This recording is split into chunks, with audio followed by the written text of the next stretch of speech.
வீட்டுல சோறாக்கவே தண்ணில சோடி ஆட்டம் போறீங்களோ? ஒழுங்கா தண்ணி எடுக்கல விளக்கமாறு எடுத்து வெளுத்து வாங்கிருவேன். காலங்காத்தால நையி நையின்னு இருக்கு. ஐயோ அம்மா அடிக்குமே.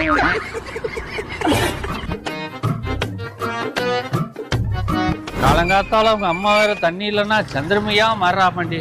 ஆமாப்பா, இந்த ஒரு கூட நினைச்சு தூக்கிட்டு போன பின்னாடி தூக்கிட்டு வரேன். சேராம அவனே